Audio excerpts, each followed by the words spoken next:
ఇందాక ఎక్కడో ఆర్జీవి గారు సినిమా తీశారంట. దానిలో మన ఆయన పేరు ఏంటండి, చంద్రబాబు నాయుడు గారి అబ్బాయి లోకేష్ ఏదో వ్యంగ్యంగా పెట్టారంట, పప్పను గిప్పను. దానికి కోపం వచ్చేసి ఇప్పుడు ఇంటి చుట్టూ ఉన్నారు పవన్ కళ్యాణ్, ఏది మన ఆర్జీవి గారి ఇంటి చుట్టూ ఆయన పట్టుకొచ్చేసి అరెస్ట్ చేసేద్దామని. నేను ఒక మాట చెబుతున్నానయ్యా, ఎవరయ్యా సీమరాజు అంట, ఎవరో నాకు తెలిసి చూడాల నేను. ఆ సీమరాజు గారు మరి ఆయన మీద యాక్షన్ తీసుకోరా? కండవ వేసుకుని మాట్లాడుతున్నాడు, చూసారా మీరు? ఏమండి చూసారా లేదు మీరు? వైసీపీ కండవ వేసుకుని మాట్లాడుతున్నాడు, మా పార్టీ వాళ్ళలాగానే మాట్లాడతాడు. జగన్మోహన్ రెడ్డికి అనుకూలంగా ఉన్నట్టుగా మాట్లాడతాడు, నన్ను తిడతాడు. ఆ ఇరిగేషన్ మంత్రి అంట, అరే బాబు వాడికి ఏం తెలియదు, వాడు డ్యాన్సులు వేస్తాడు అని మాట్లాడుతున్నాడు. అది యూట్యూబ్లో చూపిస్తాడు, అది నేరం కాదంట. బూతులు తిడతాడు, అది నేరం కాదంట. సినిమా సెన్సార్ చేసి వచ్చిన సినిమా అంటే నేరం అంట. అందువల్ల ఆర్జీవీని లోపలేసేస్తారంట. ఎక్కడ పోతారా లోపలేసి? ఇవాళ అయిపోద్దా? పాపం పండదా? ఇన్ని బూతులు మాట్లాడేటటువంటి మీరు ఇవాళ మా గురించి చెప్తున్నారు. శాసనసభలో ఏమంటారు? శాసనసభలో మొన్న కూడా చంద్రబాబు నాయుడు గారు మాట్లాడేటప్పుడు మాట్లాడారు, చాలామంది చూశాను నేను. ఇప్పుడు ఎందుకు లేవన్నీ? ఈ సీమరాజు ఒక ఆయన వచ్చాడు, అంతకుముందు ఇంకో రాజు గారు ఉండేవాడు, గుర్తుందా మీకు? మా పార్టీనే, మా పార్టీలో గెలిచాడు, ఎంపీ అయ్యాడు. ఏంటని? రఘురామకృష్ణరాజు గారు. మా కండవా వేసుకునేవాడు, ఇప్పుడు సీమరాజు లాగానే మమ్మల్ని తిడుతుండేవాడు. చంద్రబాబు నాయుడు ప్రోత్సహిస్తూ ఉండేవాడు. ప్రోత్సహించి తెలుగుదేశంలో తీసుకున్నాడు. మమ్మల్ని తిట్టన్నాళ్ళు తిట్టాడు. ఎన్ని తిట్టాడండి అయ్యా? ఎన్ని తిట్టాడు చెప్పండి ప్లీజ్? మీరు అందరూ చూస్తున్నారు కదా. తిట్టుకోకుండా జగన్మోహన్ రెడ్డిని తిట్టాడే. తిట్టిన అది ఏమన్నాడు తెలుసా మీకు?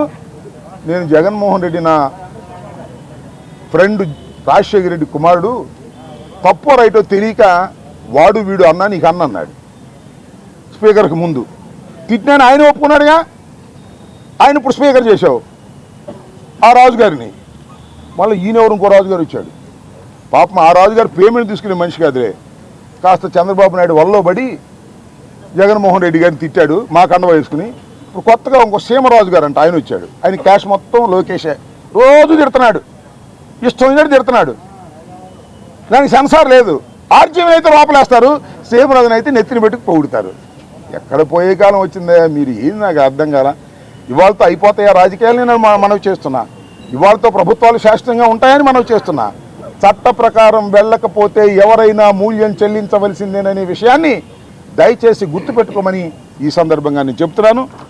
We are going to a legal battle. చట్టపరమైన యుద్ధం చేస్తాం, ఎంత దూరమైనా వెళ్తాం, న్యాయం కోసం పోరాడతాం.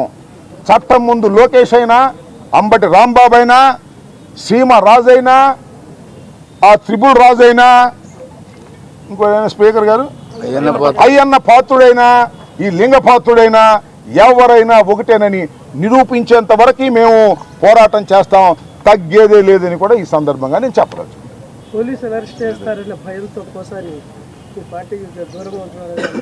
ఏమో మరి పాపం పోలీసు అరెస్ట్ చేస్తారని కొంతమంది భయపడతారు కదా పాపం. అందరూ ధైర్యంగా ఉండలేరు కదా. ఇప్పుడు నన్ను అరెస్ట్ చేస్తారంటే నా భార్య పిల్లలకి అందరూ పడతారు కదా. అట్లా ఏదన్నా బెదిరించాక ఇదంతా కూడా ఏంటి?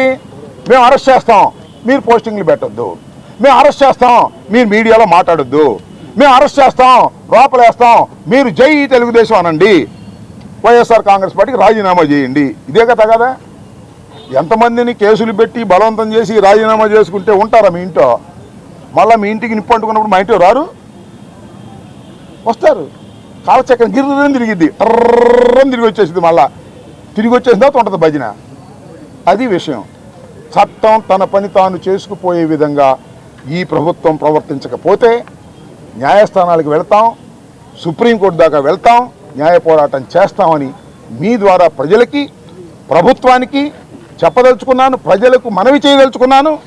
ప్రభుత్వాన్ని, చంద్రబాబు నాయుడు గారిని, లోకేష్ గారిని, రెడ్ బుక్ అధినేతని, writer of the red book, చాలామంది పుస్తకాలు రాశారు, చూశారుగా మీరు. ఈ పుస్తకం ఇంత మహానుభావుడు రాసి చెప్పుకుంటారు. రెడ్ బుక్ రాసింది మాత్రం మన లోకేష్ బాబు గారు. ఆయన శాశ్వతంగా రెడ్ బుక్ రచయితగా నిలిచిపోతాడు. ఆ రెడ్ బుక్కే నీకు శాపం కాబోతుందని కూడా ఈ సందర్భంగా నేను చెప్తున్నాను. ప్రజాస్వామ్యంలో పార్టీలు మారతాయి, పద్ధతులు మారతాయి, గుర్తుపెట్టుకో. అది మీరు తెలుసుకోకపోతే మీరేం చేయలేరు. సన్ స్ట్రోక్ కొట్టింది అంతే. ఇంతకుముందు చాలామందికి సన్ స్ట్రోక్ కొట్టింది, చంద్రబాబు నాయుడు గారు కూడా లోకేష్ స్ట్రోక్ కొట్టేటట్టు ఉంది, ఎర్ర బుక్ స్ట్రోక్. గుర్తుపెట్టుకోమని మనం వచ్చేసి ఇప్పటికి 5 మాసాలు అయిపోయింది. ఇంకా ఎందుకని మా మీద కక్ష? అధికారం వచ్చింది మీకు, అధికారులు మంచి పనులు చేయండి అయ్యా, రోడ్లు వేయండి అయ్యా, గుంటలు పుడుస్తూ ఎందుకు రోడ్లు వేసేయండి, ఇంకా బ్రహ్మాండంగా చేయండి. ఆ గ్యాస్ బండ్లు ఇవ్వండి, అమ్మఒడి ఇవ్వండి, ఇట్లా డబ్బులు ఇచ్చే కార్యక్రమాలు చేయండి. మీరు వాగ్దానం చేసి ఇవ్వండి, కొత్త ఏమొద్దు, అయ్యేం చేయరంట, మమ్మల్ని అరెస్ట్ చేసి ఆపలేస్తారంట. చూస్తాం, అది కూడా చూస్తాం. ఏం కంగారు పడే సంవత్సరం లేదు. భయపడేవాడు వెనక పడిపోతాడు, ముందుంటాం. తర్వాత టైం వచ్చినప్పుడు భయపడ్డవాడు కూడా ముందుకు వస్తాడు. డోంట్ వరీ, భయం అనేది సహజం ఈ దేశంలో. వారి కుటుంబాలు పాపం వాళ్ళకు ఉంటాయి. పాపం పోసాని కృష్ణమురళి గారు సినిమా నటుడు, ఏదో మమ్మల్ని అభిమానించాడు, వచ్చాడు, ఆయన మీద కేసు పెడతాం, రోపలేస్తాం, కుమ్మేస్తాం, కొట్టేస్తాం అన్నప్పటికీ కొద్దిగా వెనక తగ్గి ఉండొచ్చు. కానీ మనసులో మాత్రం పోదే, జగన్ ముద్ర మనసులోనే ఉంటుంది. గుర్తుపెట్టుకోమని కూడా ఈ సందర్భంగానే మనం చేస్తాం.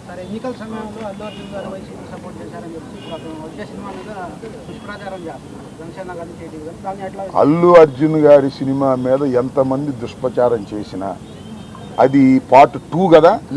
ఈ పుష్పాన్ని చూడకోకుండా ఎవడు ఆపలేడు. అక్కడ దాకా ఎందుకయ్యా? నందమూరి తారక రామారావు గారి కుటుంబం జూనియర్ ఎన్టీఆర్ సినిమాను చూడకుండా బహిష్కరించాలని ప్రయత్నం చేశారా? ఆపగలిగారా? అట్లాగే ఇప్పుడు ఆయన పేరేంటి, అల్లు అర్జున్ గారి సినిమాని ఆపాలని ప్రయత్నం చేస్తే ప్రజలు చూడరు. బాగున్న సినిమా ఏదైనా చూస్తారు. అరే రాజబాబు హీరోగా యాక్ట్ చేసిన సినిమా బ్రహ్మాండంగా చూసామా మేము? సినిమా బాగుంటే, ఎన్టీ రామారావు గారి సినిమాలు బాగోకపోతే ఫ్లాప్ అయినాయండి. ఏం చెప్తాం? సినిమా బాగుంటే ఎవరైనా చూస్తారు. అరచేతిని అడ్డు పెట్టి సూర్యకాంతిని ఆపలేరు. అదేవిధంగా ఇలాంటి ఎదవపోకళ్ళు పోయి సినిమాని ఆపలేరు అని మరొకసారి నిరూపించేటటువంటి కార్యక్రమం వస్తుంది.